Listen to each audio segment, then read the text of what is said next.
Hello students, welcome to PD study centre. আজকে আমরা আলোচনা করব সিবিপিওর অধীনে যারা সেকেন্ড সেমিস্টারে পড়ছো এবং মেজরে ব্যাংকগুলি রয়েছে তাদের সিলেবাস সম্পর্কে। বুঝতে পেরেছো তো? দেখো, তোমরা ফার্স্ট সেমিস্টারে মেজরে পড়ছিলে বাংলা সাহিত্যের যে প্রাচীন যুগ ও মধ্যযুগ।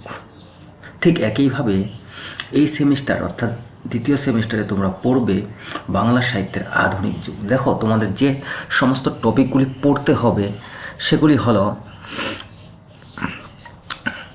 বাংলা গদ্য সাহিত্য। বাংলা গদ্য সাহিত্যে Serampore mission, fort William college, Rammohan Roy, Ishwarchandra Vidyasagar এবং বিভিন্ন সামরিক পত্র পত্রিকাগুলি। ঠিক একইভাবে তোমাদের পড়তে হবে নাটক থেকে মাইকেল মধুসূদন দত্ত, দীনবন্ধু মিত্র এবং গিরিশচন্দ্র ঘোষ। কাব্য থেকে পড়তে হবে ঈশ্বরচন্দ্র গুপ্ত, রবীন্দ্রনাথ ঠাকুর এবং নজরুল ইসলাম। বাংলা উপন্যাস সাহিত্য থেকে পড়তে হবে বঙ্কিমচন্দ্র চট্টোপাধ্যায়, শরৎচন্দ্র চট্টোপাধ্যায় এবং তারাশঙ্কর বন্দ্যোপাধ্যায়। প্রবন্ধ থেকে পড়তে হবে প্রমোদ চৌধুরী, শুধু একটি। বুঝতে পারছো?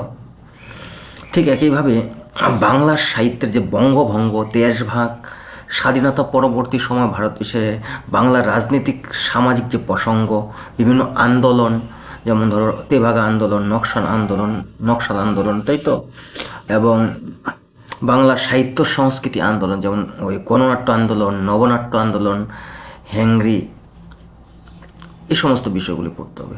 বুঝতে পেরেছ? এটাই হলো তোমাদের সিলেবাস। যাই হোক, একবার দেখে নেও তোমরা এই সিলেবাসটি তোমাদের।